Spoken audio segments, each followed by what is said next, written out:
The sky over Alaska was dark and quiet, filled with stars. The snow-covered ground sparkled under the moonlight. In a small town, far from the city lights, a 17-year-old girl named Mia sat on the roof of her house, looking through her small telescope. Mia loved the stars. Every night, she searched the sky, hoping to see something new. Her father had once worked for a space agency, and he taught her how to read the stars. But that night, something strange happened. Her small radio receiver, used to pick up signals from satellites, started to crackle. Crack, crackle, bzzzt, ... Then a sound repeated. It was soft, but clear. Please, help. Please, help. Mia sat up straight. Her hands shook. This was not a satellite. The voice was weak, distant, and not human. She turned the dial slowly. The signal came from deep space. And it kept repeating, "Please, help, my daughter. We're falling." Mia quickly recorded the signal. Her heart pounded. Could this be a prank? A radio trick? Suddenly, her telescope picked up something faster, small, bright light streaking across the sky. It wasn't a meteor. It was moving too slowly. And then it disappeared behind the mountains. Mia's dog, Max, started barking wildly from the backyard. She ran downstairs, calling her father, "Dad, something's happening. I saw something crash." Her father, David, came out in his pajamas, frowning. He had a tired look, but when Mia played the signal, his face changed. This isn't human," he whispered. That night, neither of them could sleep. The next morning, the snow was heavy. The trees were still. Mia walked into the forest near her house to check on her old weather station, but near the edge of the trees, she stopped. There, hidden under thick branches, was a small figure curled up in the snow. It was not human. It was a young girl, maybe 8 or 9 years old. Her skin was a soft blue. Her eyes were large and glowing faintly purple. Her clothes were torn, covered in frost and dirt. She was shaking, and her lips moved slowly. Double quotes, ... Mama, please. Mia's heart broke. The alien girl looked scared, cold, and weak. Without thinking, Mia took off her coat and wrapped it around the girl. "Hey, you're safe now," Mia said softly. The girl looked up at her, blinking. Her voice was shaky. "You, human?" Mia nodded. "Yes, I'm Mia." The girl whispered, "Luma." Mia helped Luma stand. She was light and fragile, like she hadn't eaten in days. Mia took her home, avoiding the main road. Her father was shocked to see the alien girl, Mia. This is real. We need to call someone." "No," Mia said firmly. "If we tell the world, they'll come with guns. She's just a kid, Dad." Luma sat on the couch, wrapped in blankets, looking around with wide eyes. She pointed to the radio. That voice, "My mama." David turned to her. "Your mother sent the signal." Luma nodded. "Ship broke. Mama fell. I escaped. I looked for help." David's face turned pale. If her ship crashed, then it must be nearby. Luma's eyes filled with tears. "Mama, hurt, can't move. Please, save her." Later that evening, as the snowstorm got worse, Mia stared out the window. She couldn't stop thinking about the signal, the crash, and the little girl in her living room. Something big had just happened. She turned on the radio again. The signal was fading, but still there. "Help, I am near." "My daughter," Mia turned to her father. "Dad, we have to find her." He nodded slowly. "Tomorrow morning, we'll search the forest. But if we find something, we'll have to decide what to do. The world might not be ready for this." In the sky above, hidden behind dark clouds, a second flash of light appeared. Something else was falling to Earth, and it wasn't alone. The next morning, the forest was silent. Fresh snow had covered the trees, and thick fog moved between the branches. Mia, her father David, and the alien girl Luma walked slowly through the woods. Luma wore Mia's extra coat and clung tightly to her hand. David held a small tracker device. It was connected to the signal they had picked up the night before. It beeped every few seconds, leading them deeper into the trees. "Are you sure this is safe?" Mia whispered. David nodded. "The signal is weak, but real. If her mother is still alive, we have to try." Luma said nothing. Her purple eyes searched the forest, full of fear and hope. After walking for an hour, they reached a rocky hill. Luma stopped suddenly. She pointed toward a large fallen tree at the base of the hill. "There," she said, her voice shaking. "Ship inside." David pushed aside the frozen branches. Beneath the snow, metal gleamed dark silver, half buried in dirt. It wasn't big. The ship was the size of a small truck, shaped like a curved teardrop. It was broken, smoke still drifting from one side. As they got closer, a soft blue light blinked near the door. David touched it, and it opened with a hiss. Inside, it was cold and dark. Small glowing panels lined the walls. Wires hung like vines. And in the back corner, lying still, was Luma's mother, HFY. Her body was covered in deep bruises and burns. One arm was badly injured. Soft hum came from a round machine beside her. It was keeping her alive, but barely. "Mama!" Luma cried, rushing forward. Solari's eyes opened slowly. Her voice was weak, like wind through broken glass. "Luma, you're safe." She reached out and touched her daughter's face gently. Her hands were trembling. David looked at the ship's systems. "She won't survive long like this. This machine is running out of power." Solari looked at him. "You, human?" David nodded. "I'm here to help." Solari took a deep breath. "I didn't want to come here, but Earth was the only place left. My kind is hunted. We fled, but the ship failed. Saved my daughter, sent a signal, then crashed. I thought no one would answer." "You're lucky Mia did," David said quietly. Solari turned to her daughter. "Luma is everything. She is young but strong. Please, protect her." Mia felt her throat tighten. She had never seen anyone speak like that. So much love, so much pain in just a few words. Suddenly, a loud crack echoed outside. The ground shook slightly. David looked up. "That's not thunder," he said. "Something else is falling." Mia rushed to the door. A trail of smoke moved across the sky. Another object crashing, not far away. Another ship. She asked. Solari's face went pale. "They followed us? Who?" David asked. "My hunters," Solari whispered. "They kill survivors if they find me. They'll find Earth." David stood quickly. "We have to get out of here. We need to move you." "No," Solari said. "I cannot move. If you disconnect me, I will die." Luma held her mother's hand tightly. "Please, Mama, come." Solari touched her daughter's cheek. "You must go, little star. You must live." Mia looked at her father. "We can't leave her." David took a deep breath. Maybe we don't have to. If I can connect her life support to a power core back at my old cabin, she might survive. But it's risky, and we don't have much time." Solari nodded. "Then do it, for my daughter." For the next hour, David worked quickly. He opened panels, connected wires, removed the small life support system. Mia helped gently lift Solari onto a stretcher made of tree branches.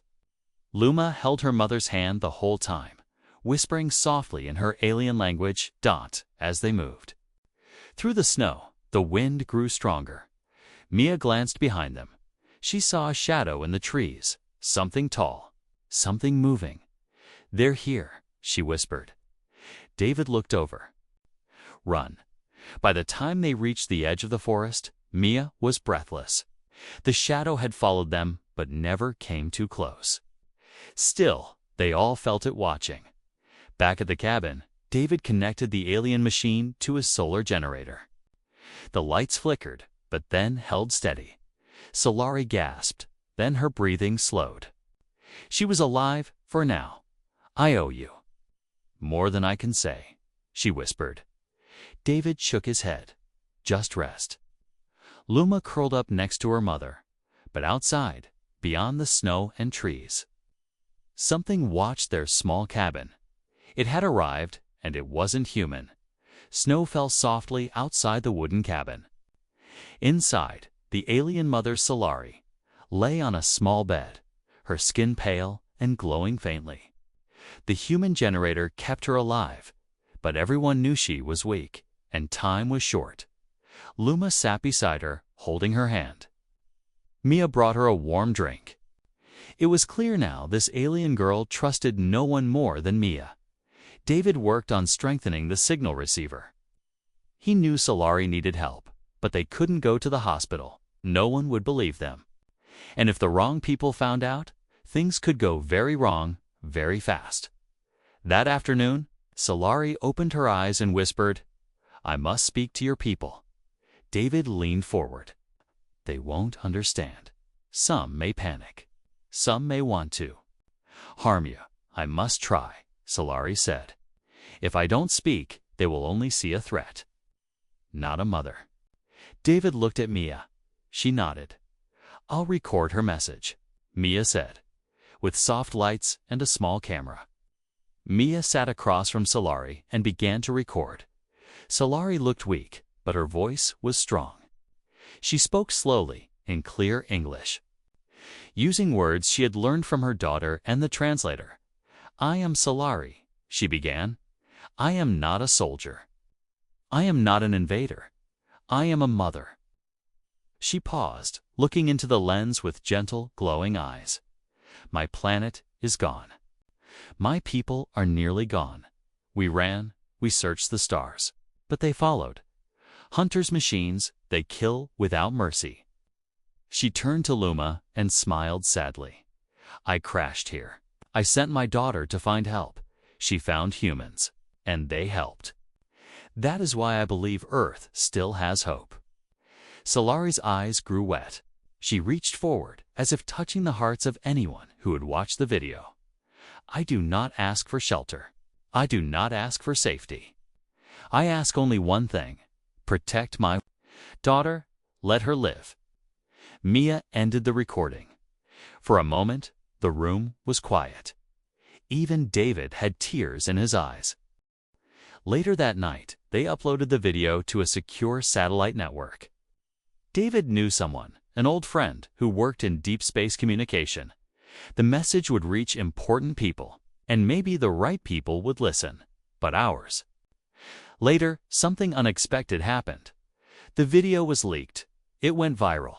Millions of people saw Solari's face, heard her voice, and cried with her. The world reacted fast. Some were afraid. News reports called it an alien invasion. Others saw the truth of Mother's final plea. People on social media started trending. A new tag, #ProtectLuma, #AlienMother. Many humans began to speak up. "She is not our enemy," one tweet read. "She just wanted her daughter to live." But not everyone was kind. That same night, drones appeared in the sky. Military drones. David looked out the window and cursed under his breath. "I knew it. They found us." Mia grabbed Luma's hand. "We'll protect you, I promise." Soldiers didn't knock. They surrounded the cabin quickly, floodlights turning the snow into fire. One voice echoed through a speaker. "This is the Global Defense Force. Step outside with your hands visible. You are harboring non-human life forms." David walked outside slowly, holding his hands up. Mia followed. shielding Luma behind her. A tall officer stepped forward. His voice was cold. "You're breaking international security laws. You'll be taken in." "No," Mia said. "You saw the video. She's not a danger." The officer stared at her. "That's not your choice to make." Before things turned. Worse, another sound echoed through the Era hovercraft. It landed nearby, and a man in a long coat stepped out. "I'm Dr. Elias Varn," he said. "I speak for the United Planetary Council." The soldiers stepped back. "I've seen the video," Varn said. "And I've spoken with your friend, Mr. David Walker." David was surprised. "You watched it?" "Not just watched," Varn said. "I cried." He walked into the cabin, looked at Solari, and bowed slightly. "I am sorry," he said softly. "What you went through. No one should suffer that." Solari nodded, weakly. Varn turned to the soldiers. "Stand down. We're not here to fight. We're here to listen." For the first time in days, the tension broke. Later, Varn promised them protection. He told them about a hidden base in the Arctica, peaceful one, where scientists studied alien signals. He offered to take Solari and Luma there, but Solari shook her head. "I can't leave. My body, it's too weak. If you move me, I may not survive." Varn looked heartbroken. "Then we'll protect this place." Solari smiled faintly. "Thank you for seeing me as a mother." That night, Earth's people watched her message again and again. They cried, they shared it. They hoped, and in a cold cabin in Alaska, one alien mother watched her daughter sleep, knowing her goodbye was coming soon. Snow covered the cabin like a blanket. It looked peaceful from the outside, but inside, tension filled the air. Solari was resting quietly, connected to human-made life support. Luma sat beside her, watching her every breath. Mia stood near the window. Her eyes scanned the trees. David checked the satellite receiver again. "No new threats yet," he said, his voice low. But Mia didn't feel safe. Not anymore. Even after the emotional message went viral.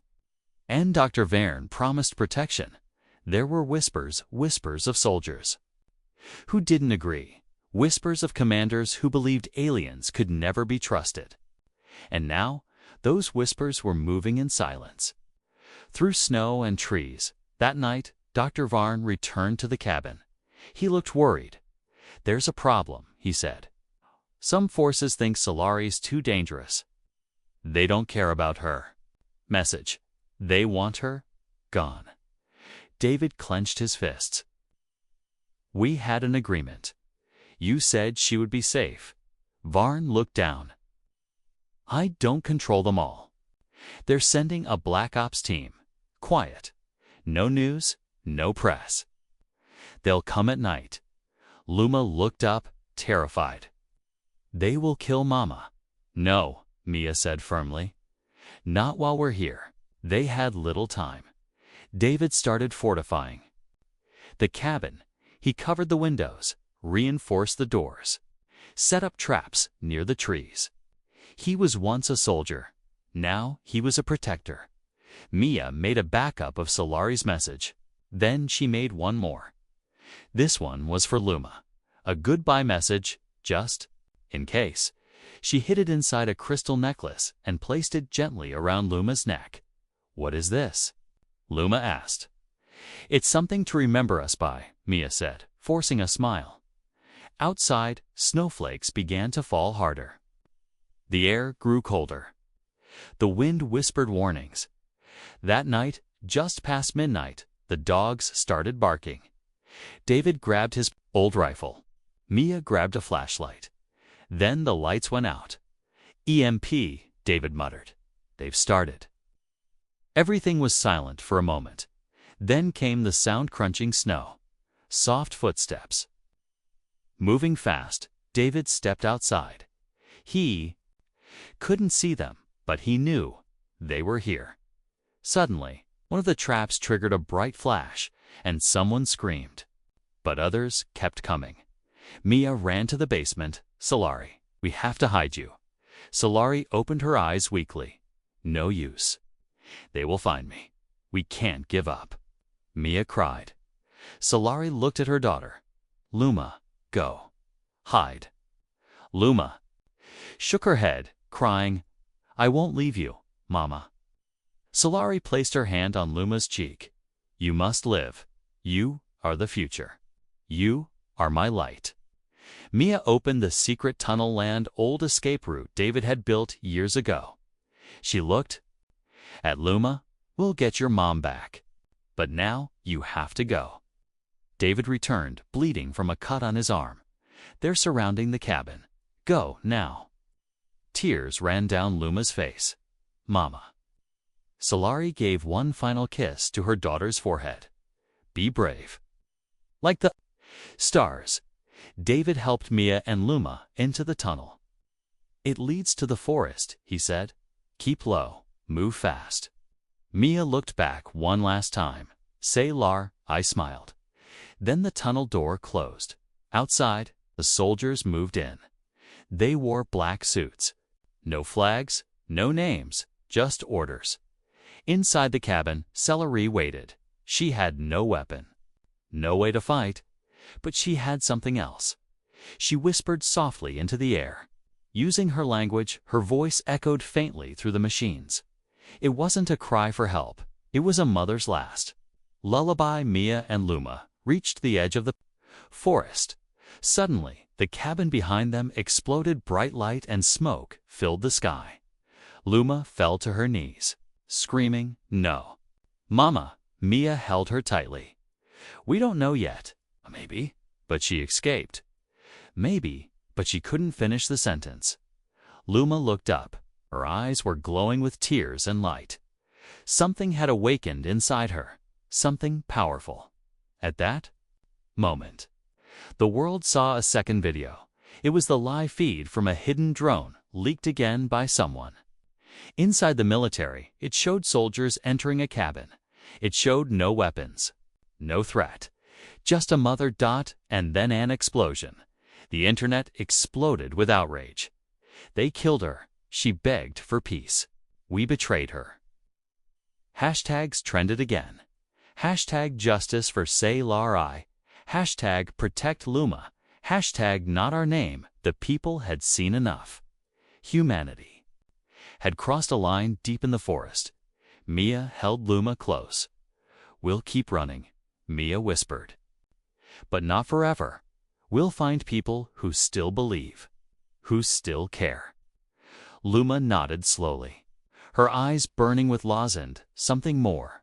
Not anger, but purpose. Her mother had told her to live now.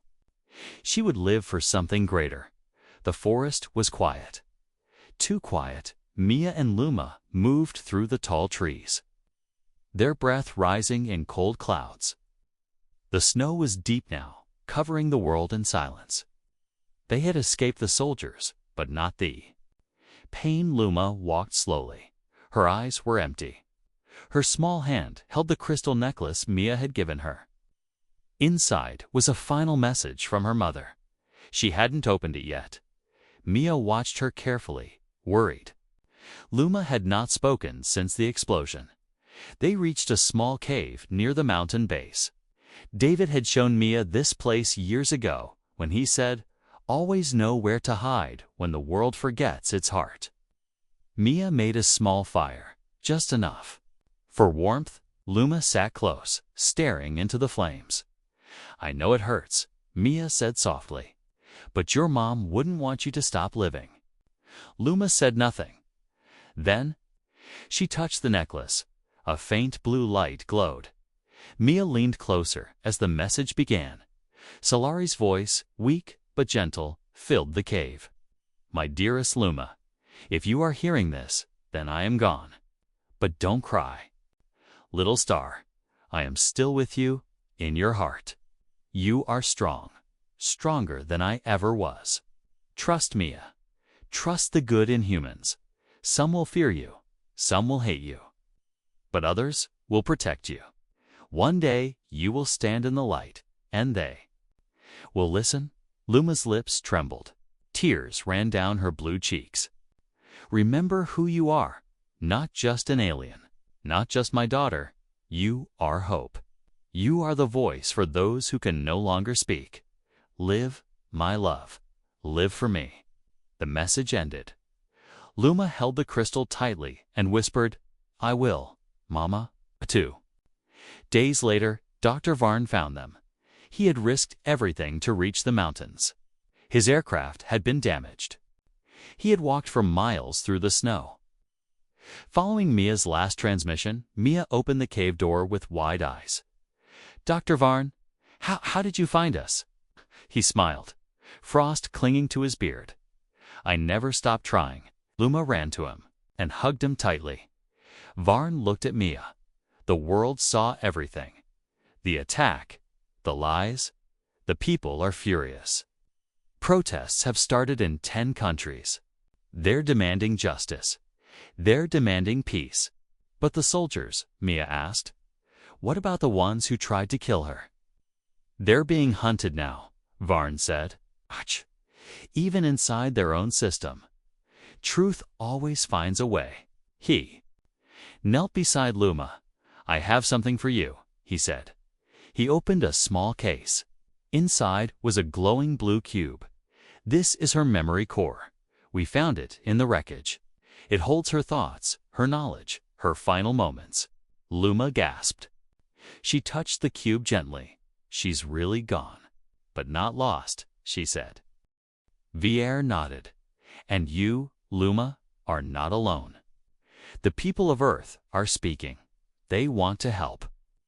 A week later, a quiet ceremony was held in a hidden valley.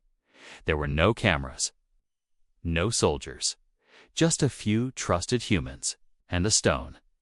A stone with no name, just these words. She was not one of us, but she was one of us. Mia placed the memory cube inside a small chamber beneath the stone. Luma stood in silence, then stepped forward. She sang a song in her language, a mother's song, a goodbye dot. Her voice echoed through the trees like wind through stars. It was soft and sad, but beautiful tears filled every human eye present. When the song ended, Luma looked up at the sky. I will speak, she said, to every planet, to every people. I will tell them what my mother did. I will tell them. Who saved me? Mia smiled. You don't have to do it alone. I know, Luma replied. That's why I'll do it. The next day, a special ship arrived. It was built with both human and alien tech, powered by Earth's best minds and Solari's knowledge. Inside, Luma took her seat as the youngest ambassador Earth had ever known. Before the ship lifted off, she looked at Mia one last time. Thank you, she said, for giving me a future. Mia hugged her tightly. You gave me something too, a reason to believe in more. The ship rose slowly, bright light flashing through the trees. Luma waved from the window, and then she was gone. Mia stood in the snow, staring at the sky. She didn't know where Luma's path would lead, but she knew this: a mother's love had reached across stars, a daughter's tears had shaken the earth, and a human heart had made it all matter. 1 month had passed since the ship carried Luma into the sky, leaving the snowy forest behind. But the world below had changed forever. People across Earth still talked about the alien mother's final words. They remembered her face, her voice, and the way she begged not for power, not for safety, but simply for her daughter's life. And they remembered the human girl who stood beside her, Mia, the girl who chose kindness over fear, the girl who didn't run when the world told her to hide. Mia sat quietly at a large round table in Geneva, Switzerland. This was not her world. Diplomats, generals, and scientists surrounded her, speaking in careful words, hiding fear behind titles. But she didn't care about titles. She was there to tell the truth. A man in a gray suit tapped the microphone. This meeting of the United Human Council will now continue. Miss Mia Walker, you may speak. Mia stood. She wore a simple coat. Her voice was steady, but soft. I was just a girl, she began. I didn't know anything about aliens. I wasn't trained for war.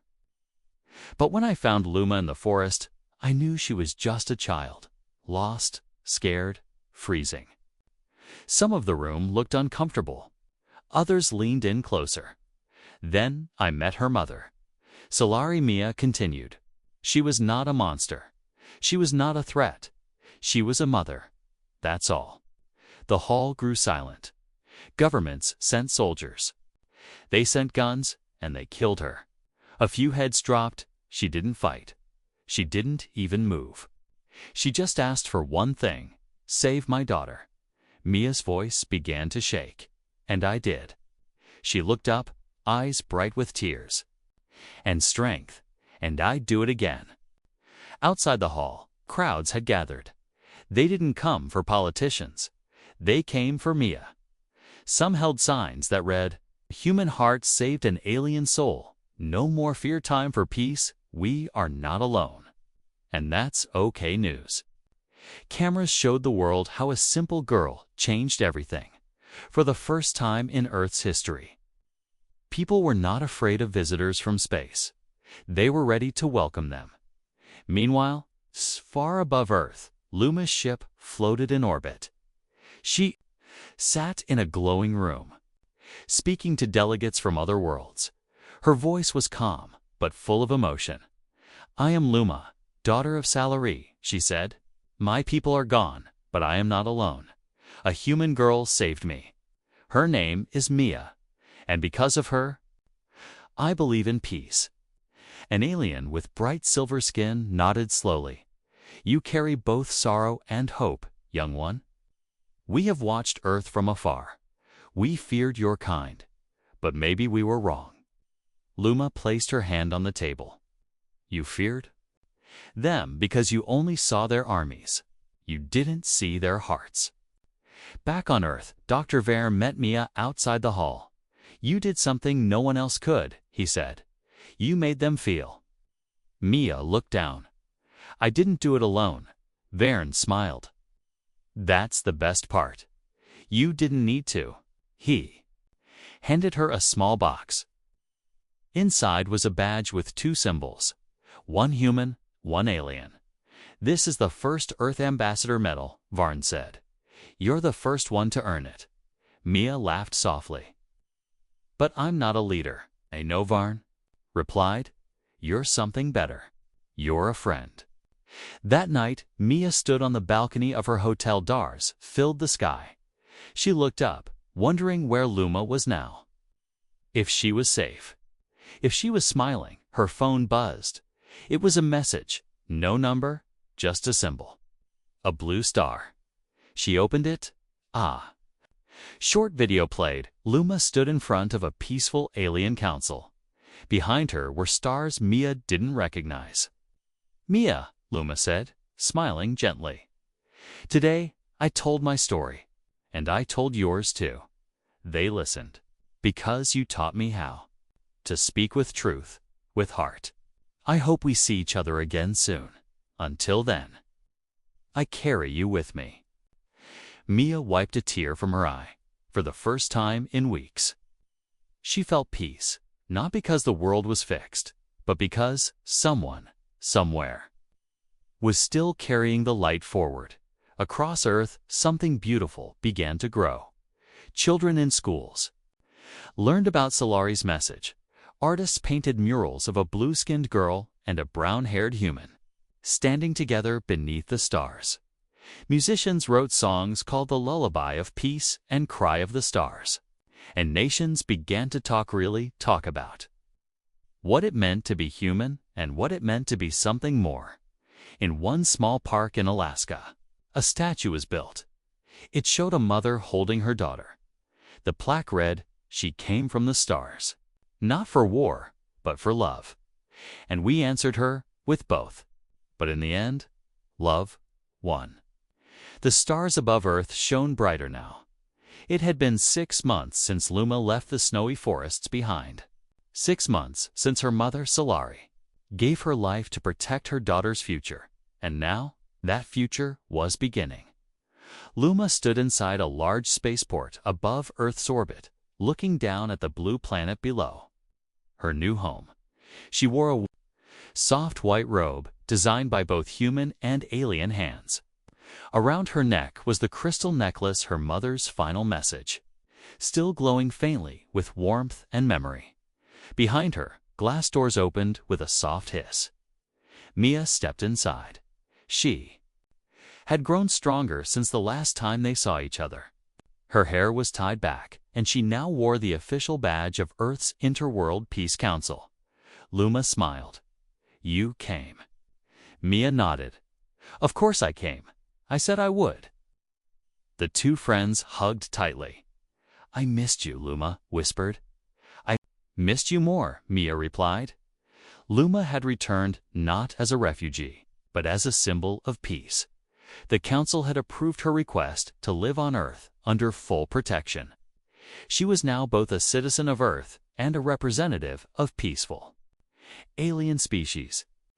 Her new home was not just a planet, it was the people who stood with her. A quiet village in northern Canada was chosen as her place to live. It was peaceful, surrounded by mountains and rivers, and full of kind people who had seen her story and welcomed her with open arms. When she arrived, the children waved flags and gave her hand-drawn pictures. One child handed her a small stuffed animal and whispered, "You're my hero." Luma knelt down and hugged the child tightly. She whispered back, "I'm still learning, but I'll try to be." Each day, Luma walked through the town and talked to people. She helped plant trees in the school garden. She learned to bake cookies with an old woman named Asara. She sat by the river and listened to birds she had never heard before. And each night, she climbed the small hill behind the village and looked at the stars. She missed her mother, but she didn't feel alone anymore. Back in Alaska, a center was built, the Solari Institute for Peace and Understanding. It was led by Dr. Varn and Mia, and its purpose was simple: teach the next generation how to live with others, not just other humans, but other beings too. Mia gave talks to students and traveled the world, always carrying a copy of Solari's video with her. She reminded everyone that the first message from the stars was not about invasion or conquest. It was a mother's cry for help, and that cry changed the world. One evening, Luma received a surprise. A small ship landed in the fields near her village.